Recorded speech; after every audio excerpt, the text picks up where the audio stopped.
നിങ്ങൾ ഒരത്ഭുതമായിരിക്കുന്നത് നിങ്ങളുടെ കഴിവുകൊണ്ടല്ല, മറിച്ച് നിങ്ങളെ താങ്ങുന്ന ദൈവത്തിൻ്റെ അത്ഭുതകരമായ കൃപ കൊണ്ടാണ്.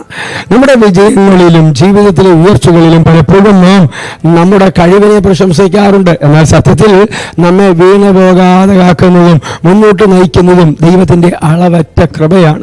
ദൈവത്തിന് പ്രകാരം പറയുന്നു, എൻ്റെ കൃപ നിനക്ക് മതി, എൻ്റെ ശക്തി ബലഹീനതയിൽ തികഞ്ഞു വരുന്നു. 2 കൊരിന്ത്യർക്കെഴുതിയ ലേഖനം 12-ാം അധ്യായം 9-ാമത്തെ വാക്യം. നാം ബലഹീനരാകുമ്പോൾ നമ്മെ ശക്തിപ്പെടുത്തുന്നതാണ് ദൈവകൃപ. നമുക്ക് അർഹതയില്ലാത്തത് ദൈവം നമുക്ക് നൽകുന്നതാണ് കൃപ.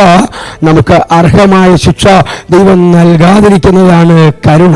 നമ്മുടെ മിടുക്കുകൊണ്ടല്ല നാം ജീവിക്കുന്നത്, മറിച്ച് ഓരോ ശ്വാസവും ദൈവം നൽകുന്ന കരുതലിലാണ്. നാം ഒരു അത്ഭുതമായിരിക്കുന്നത് ദൈവത്തിൻ്റെ കരങ്ങൾ നമ്മെ താങ്ങുന്നത് കൊണ്ടാണ്. നമ്മുടെ ബുദ്ധിയോ കഴിവോ മാത്രമുണ്ടായിരുന്നെങ്കിൽ നാം പണ്ടേ തളർന്നു പോയേനെ. എന്നാൽ ദൈവകൃപ നമ്മെ ഓരോ പ്രതിസന്ധിയിലും ഒരത്ഭുതമായി നിലനിർത്തുന്നു. എൻ്റെ ഉപദേശം ഇതാണ്: നിങ്ങളുടെ നേട്ടങ്ങളിൽ ഒരിക്കലും അഹങ്കരിക്കരുത്, മറിച്ച് ഓരോ ദിവസവും നിങ്ങൾ അനുഭവിക്കുന്ന നന്മകൾക്കായി ദൈവത്തിന് നന്ദി പറയുക. നിങ്ങളുടെ ബലഹീനതകളെ ദൈവസന്നിധിയിൽ ഏൽപ്പിച്ചു കൊടുക്കുക. അപ്പോൾ ദൈവത്തിൻ്റെ അത്ഭുതകരമായ കൃപ നിങ്ങളെ ലോകത്തിന് മുൻപിൽ വലിയൊരു സാക്ഷ്യമാക്കി മാറ്റും. ക്രിസ്തുയേശുവിലൂടെ നിത്യതയ്ക്ക് അവതരിക്കുന്ന ഒരു നല്ല ദിവസം ആശംസിക്കുന്നു.